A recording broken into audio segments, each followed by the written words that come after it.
जुनूनी इश्क पार्ट 44।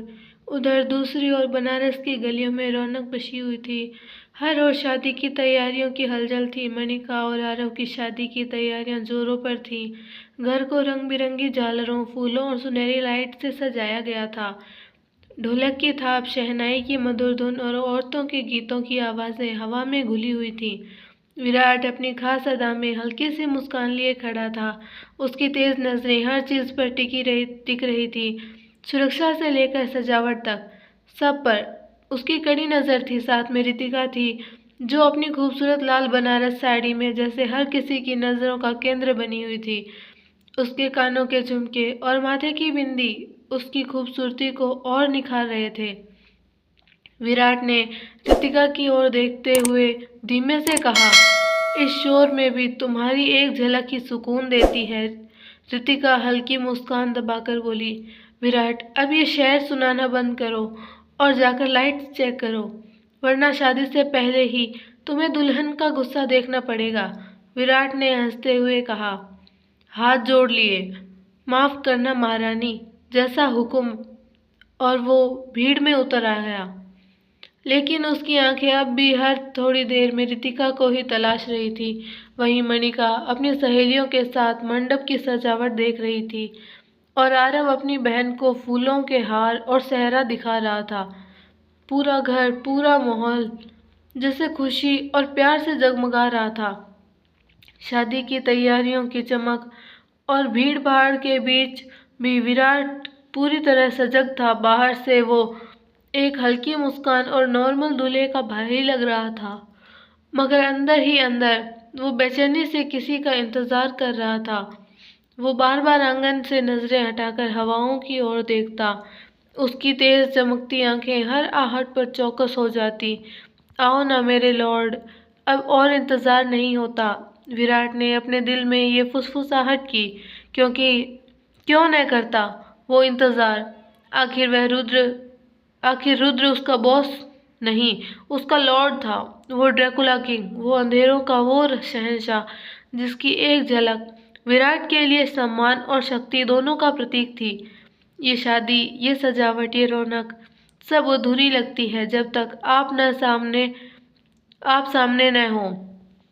विराट की नजरें आसमान में उड़ी, जैसे हवाओं में रुद्र की खुशबू तलाश रही हो। भीड़ की आवाजें, शहनाई की धुन और लाइट्स की जगमगाहट में भी विराट के कान जैसे सिर्फ रुद्र की आहट सुनने को तरस रहे थे। और तभी हवा का एक तेज झोंका उठा। बनारस की उस रात में एक अजीब सी सिरन फैल गई। विराट की आंखें चमक उठी। मेरे लॉर्ड आ रहे हैं। मणिका, वो दुल्हन जिसके चेहरे पर शर्म और मुस्कान की जगह आज एक अलग ही गंभीरता थी। वो लाल बनारसी लहंगे में अप्सरा जैसी लग रही थी, लेकिन उसकी आंखों की चमक में छुपा सच कोई इंसान देख न पाया, क्योंकि मणिका भी वैम्पायर थी। वो भी उसी अंधेरे साम्राज्य की राजकुमारी थी जिसके राजा खुद रुद्र थे। शादी की तैयारियों के बीच वो अपनी सहेलियों को एक कोने में ले गई। उसकी आंखें अब वो नॉर्मल इंसान आंखें नहीं थी। वो गहरे लाल रंग में हल्की हल्की चमक रही थी। उसकी आवाज़ धीमी मगर आदेशात्मक थी। ध्यान रखना, ये इंसानों की शादी है। यहाँ कोई खून नहीं बहेगा। किसी इंसान को कोई चोट नहीं पहुँचनी चाहिए। ये मेरा आदेश है। सहेलियाँ, जो खुद भी इसी तरह रात की प्रजाति की थी, सिर झुकाकर बोली, जैसा आपकी आज्ञा मणिका। मणिका ने एक गहरी सांस ली और अपने चेहरे पर फिर से वो मासूम मुस्कान ओढ़ ली, ताकि कोई शक न कर सके कि इस शादी में रौनक के पीछे कितना बड़ा राज छुपा है। पर उसके दिल की धड़कनें अब रुद्र के आने की आहट पर लगी थीं। वो जानती थी उसके लॉर्ड की मौजूदगी इस रात को पूरी कर देगी। उधर शादी का घर सज चुका था। ढोलक की थाप, शहनाई की मधुर धुनें और फूलों की खुशबू से हवाओं में एक अल्हड़पन था।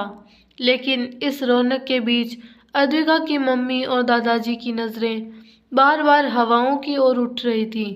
वो दोनों बेसब्री से एक ही जोड़ी का इंतज़ार कर रहे थे। रुद्र और अद्विका का। अद्विका की मम्मी के दिल में हल्की चिंता भी थी। आएंगे ना समय पर, वो लोग देर तो नहीं कर देंगे। उन्होंने अपने पिता की ओर देखा।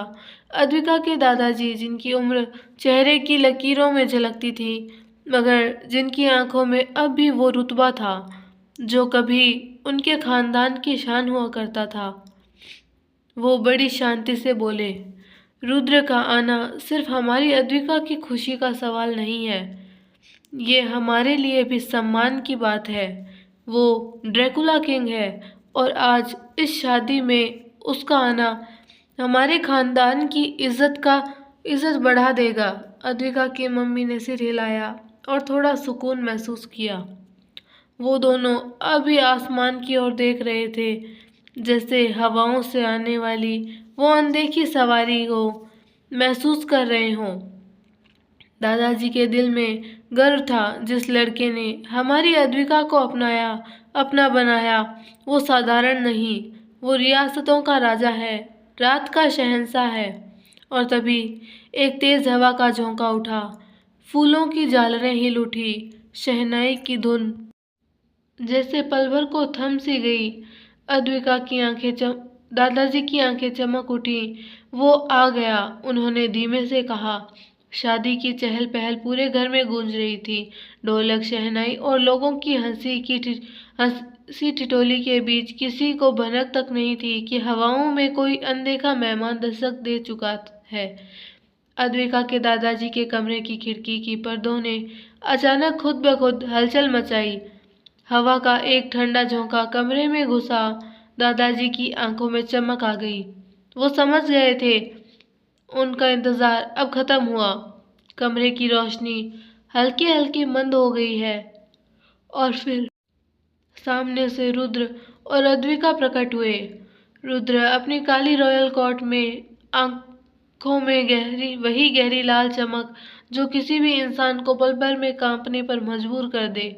उसकी ऊंची कदकाठी और वो शाही ठाठ देख दादाजी की आंखों गर्व से भर गई। अद्विका उसकी बाहों में थमी हुई थी, जैसे वही उसका संसार हो। उसके गालों पर हल्की लालिमा थी और उसकी आंखों में सुकून। दादाजी अपनी छड़ी के सहारे उठे और रुद्र की ओर हाथ जोड़कर बोले, आपका आना हमारे लिए सम्मान है रुद्र। रुद्र ने हल्का झुककर सिर नवाया। दादाजी, मैं आपका आदर करता हूँ और आपकी अनुमति के बिना इस खुशी में शामिल होना मुझ पर शर्म की बात होती। अद्विका की मम्मी ने आंखें नम कर ली और अपनी बेटी को गले से लगा लिया। कमरे में उस पल एक अलग ही पवित्रता और शक्ति का संगम था, जहाँ इंसानों और रात के शहंशाह के बीच सम्मान की डोरी और मजबूत हो गई थी। कमरे में हवाओं की सनसनाहट अब भी ठहरी थी। रुद्र और अद्विका की मौजूदगी जैसे हर चीज को थामे हुए थी। उसी वक्त विराट कमरे में दाखिल हुआ। उसकी आंखों में वही चमक थी जो एक वफादार सेवक की होती है जब वो अपने राजा को देखता है।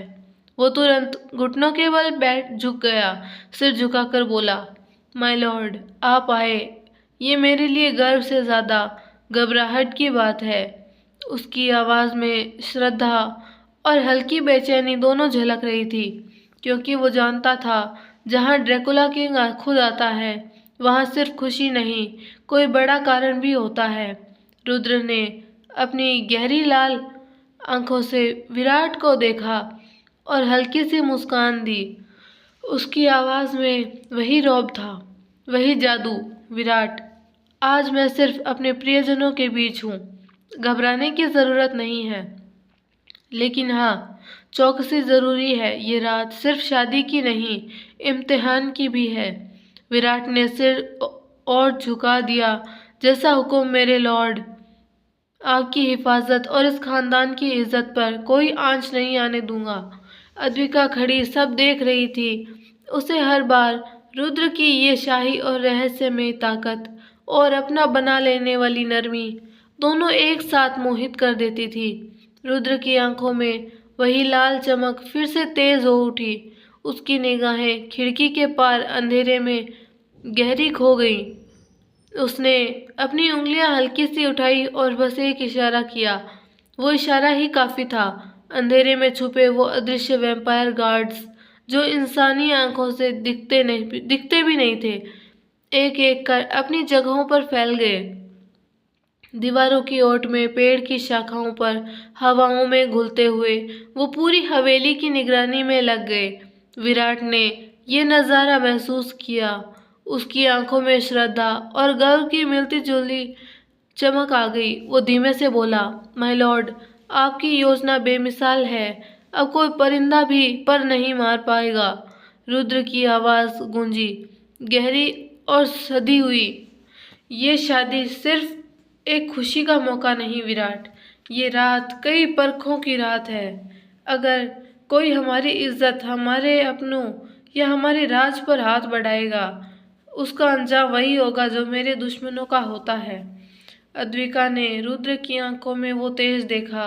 वो हर बार देखती थी जब रुद्र अपनी रियासत को बचाने की कसम खाता था। वो खुद को उस लम्हे में और महफूज महसूस करने लगी। कमरे में सन्नाटा छा गया और बाहर हवाओं में वो अदृश्य गार्ड्स अब पूरी हवेली को अपनी नज़रों में जकड़े हुए थे। मणिका आज जैसे सच में किसी सपने को जी रही थी। उसकी चमकती आंखों में सिर्फ एक ही चेहरा बसा था, आरव का। वो लाल और सुनहरी साड़ियों में सजी महिलाओं के संग मंडप के पास नाच रही थी। उसकी हंसी में वो खुशी झलक रही थी जो हर दुल्हन की आंखों में होती है जब उसका प्यार उसका अपना बन रहा हो। ढोलक की थाप पर मणिका के कदम खुद ब खुद थिरक रहे थे। उसकी जुल्फें हल्की हवा में लहरा रही थी और उसके गले की मोतियों की माला उसकी हर अदा को और निखार रही थी। वहीं दूसरी ओर आरव हल्के झुके हुए दरवाजे की ओट से उसे देख रहा था। उसकी आंखों में बस मणिका की मुस्कान और उसकी नाचती हुई झूमती तस्वीर थी। वो खुद भी जैसे उसके कदमों की थाप पर अपनी धड़कनें मिलाता जा रहा था। और तभी उसकी छोटी बहन उसके पास आई और हल्की सी कोहनी मारी, भैया बस करिए ना, ऐसे देखोगे तो सबको पता चल जाएगा कि दुल्हा बाबू दुल्हनिया पर कैसे फिदा है।